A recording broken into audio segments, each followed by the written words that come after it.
en est où, là, au niveau de l'éveil? Par applaudissement, qui est encore éveillé? Oh! Belle surprise! Très bien! Alors, écoutez, c'était donc le TEDx Montmartre. Moi, je viens apporter quelques réflexions et analyses sur ce qui vient de se passer. Alors, bon, je crois que vous êtes tous familiers avec le concept même de TED, mais est-ce qu'on vous a expliqué le concept de Montmartre? Et non, c'est ce que je vais donc faire tout de suite avec des mots à vous.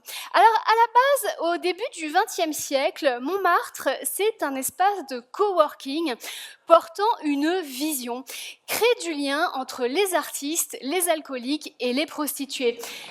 Je vous résume le business plan, transformer la misère en poésie et la gueule de bois en patrimoine culturel. Écoutez, c'est un succès total, puisqu'aujourd'hui, Montmartre est un incubateur à ciel ouvert de gens qui viennent chercher le vrai Paris et qui repartent au mieux avec un tote bag à 20 € et au pire avec une MST. Quelques mots néanmoins sur ce qu'est quand même une conférence TED. Alors, comme vous avez pu le voir, c'est ordinairement une intervention en 3 parties. 1, une anecdote émouvante. 2, un PowerPoint, même si ça se perd et je trouve que c'est dommage. 3, une phrase choc qu'on va pouvoir plus tard faire imprimer sur un mug ou un t-shirt pour rentabiliser cette intervention qui est donc bénévole. Alors ce soir, vous avez eu la joie d'écouter pêle-mêle Alexandre Jolien et son intervention m'a particulièrement parlé puisque je suis moi-même philosophe. Enfin, je suis philosophe. J'ai fait 2 ans de philo, voilà, je peux le dire. Enfin, j'ai fait 2 ans de philo. J'ai redoublé ma terminale et je dois vous avouer que Alexandre Jolien m'a un petit peu agacée pour 2 raisons. 1, c'est vrai qu'il nous met face à nos contradictions. 2, il a été plus drôle que moi. Et ça m'agace. Parce que c'était la raison pour laquelle on m'avait fait venir, il m'a un petit peu volé la vedette. Alors, je ne suis pas aigrie, je ne suis pas jalouse, je ne vais pas minimiser son intervention, lui reprendre son triomphe. Juste, je dirais que Schopenhauer disait que la vie oscille tel un pendule entre l'ennui et la souffrance, ce à quoi Alexandre Jolien a répondu « Non, la vie, c'est une connasse dans la forêt ». Je ne fais que citer. Ensuite, nous avons eu le bonheur et l'exotisme d'entendre Christina Cordula. Christina qui nous a dit que l'habit faisait le moine. Et moi, je pense qu'on peut pousser encore plus loin la réflexion, car si l'habit fait le moine, alors la doudoune sans manche fait le mec qui à tous les coups va t'expliquer la crypto. Le jean troué fait la personne qui a confondu la mode avec un accident de scooter. Enfin, le Sarouel fait l'étudiant en sociaux qui est parti trouver la paix à Bali et qui est revenu ensuite travailler au Monoprix de la Chapelle. Alors, moi, j'ai constaté quelque chose en croisant Christina Cordula. C'est vrai que quand on la voit face à elle, on a toujours un petit peu l'impression d'être mal habillée. Alors moi, je voudrais dire à tous ceux qui ont peur à la sortie de croiser Christina Cordula parce qu'ils ont peur d'être jugés, tout simplement, écoutez, moi je dis à ces gens qu'ils ont raison. Et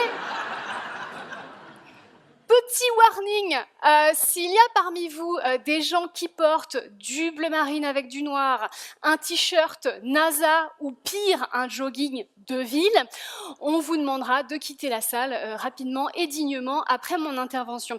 Alors je sais, c'est très difficile d'être à la mode.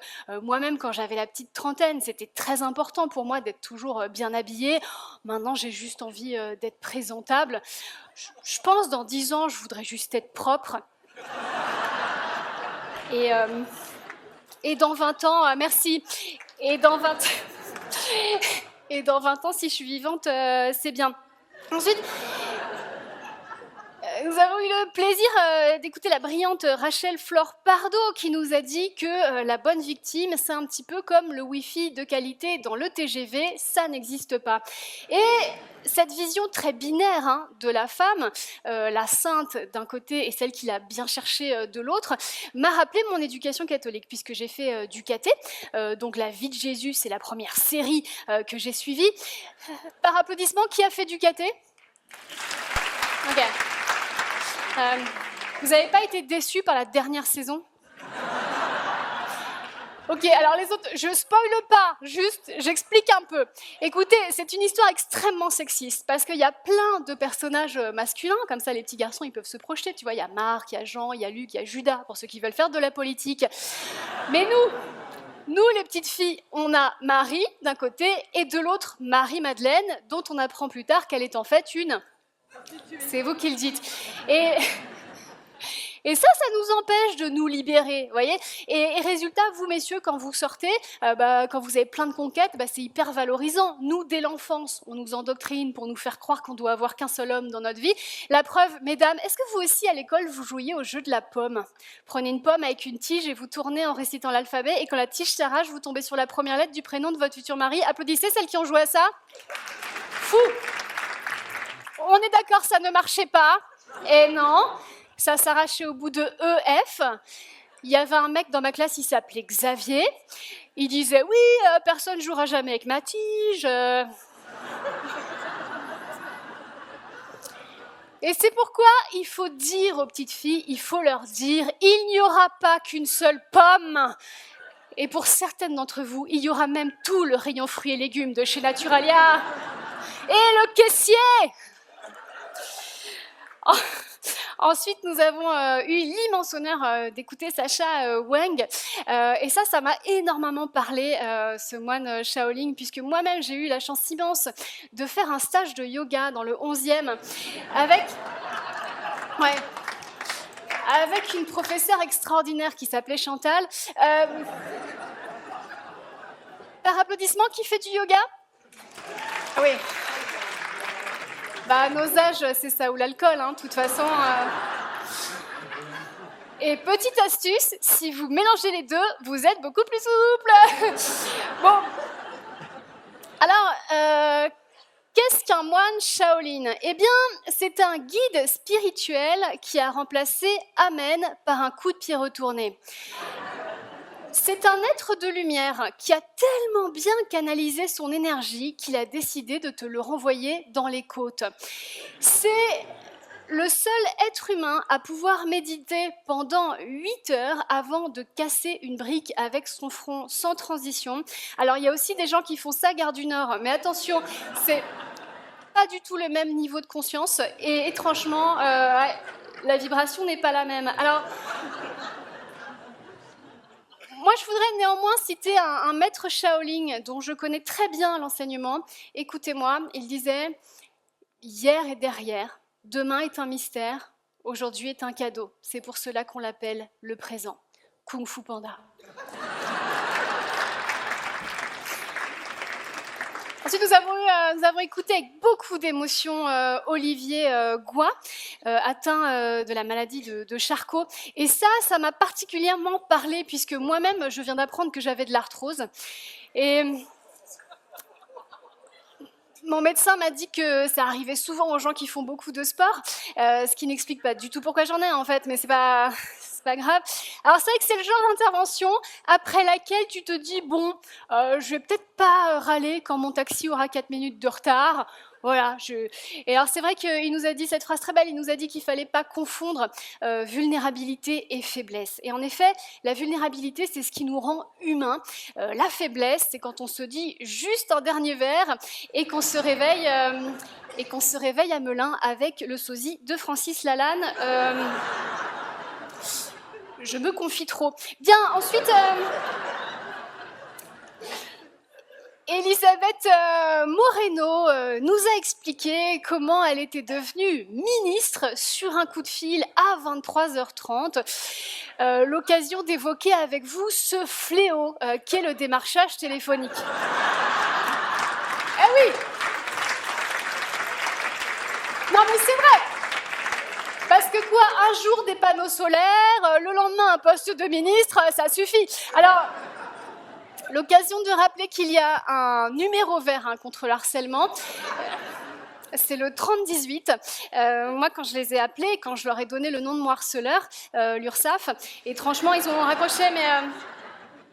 Bon, en tout cas, pour Elisabeth Moreno, et c'est important de le rappeler, il y a le bon et le mauvais leadership. Et moi, ça me donne envie de me confier, puisque en ce moment, j'ai moi-même une manageuse toxique. Alors, je ne sais pas si vous avez eu ce problème aussi des fois, mais c'est tous les jours des phrases passives-agressives. Pas plus tard que ce matin, elle me dit « Maman, je veux ça aussi pour Noël ». Et c'est vrai que quand on est parent, on entend le prix Nobel de la paix, mais nous, juste, on veut la paix, tu vois, c'est bien, mais... Et puis, bien sûr, on a eu Marie-Éloi qui nous a dit « il faut de la mixité ». Et il faut savoir que cette phrase « il faut de la mixité », c'est la 3e phrase qui fait le plus peur aux hommes. Après, vous avez un contrôle fiscal et je t'aime. Et... moi, j'ai trouvé, alors je résume, je résume l'intervention de Marie-Éloi. En gros, elle nous a dit la mixité, c'est ce qui marche partout, mais qu'on adopte nulle part. Pourquoi ? Eh bien, parce que avec de la mixité, certains hommes passeraient du statut de leader à gars qui prend des notes. Et c'est vrai que sur les applis de rencontres ou sur les réseaux sociaux, ça rend pas pareil. Alors, moi j'ai adoré, j'ai trouvé son intervention absolument brillante. Le seul problème, c'est qu'on était déjà tous d'accord avec elle. Et c'est vraiment le seul défaut des conférences TED, c'est que souvent, plus un talk est nécessaire pour la société, moins les gens que ça pourrait aider sont là pour l'écouter. Alors, comment faire ? Eh oui, comment faire pour que le patriarcat toxique écoute l'intervention de Marie-Éloi ? Écoutez, il faudrait la diffuser sur CNews. Ah.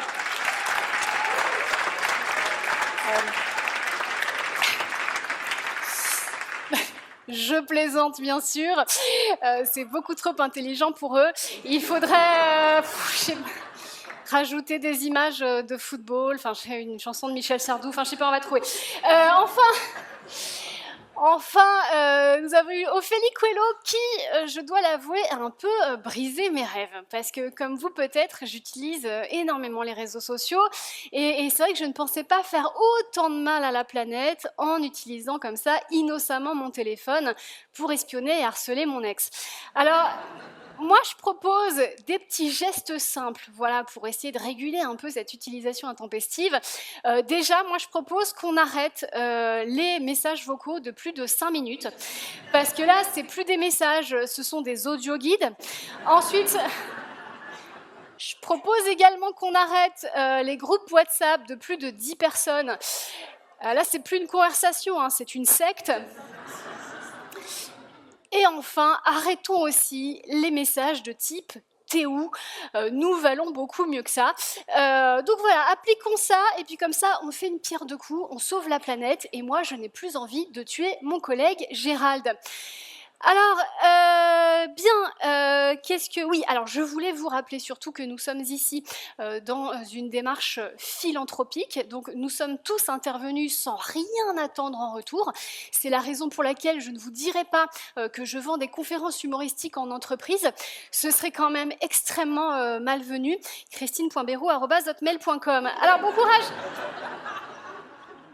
Bon courage pour retenir tout ce que vous avez entendu ce soir. J'espère que vous avez pris des notes, parce que je vous connais.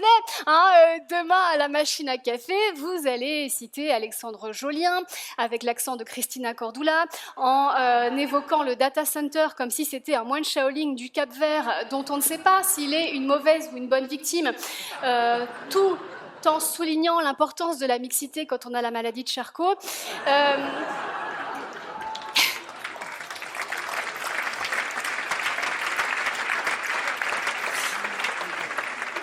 Écoutez, c'est normal, ça s'appelle une TEDxite aiguë et ça part normalement au bout de quelques semaines. En tout cas, pour conclure, je me devais de vous dire que tout ce que vous avez entendu ce soir est réel, vérifié, il n'y a pas de fake news, puisque, écoutez bien, il y a 5 choses qui disent tout le temps la vérité: les conférenciers TED, la science, les enfants, les mecs bourrés et les jeans taille basse. Merci beaucoup de m'avoir écouté.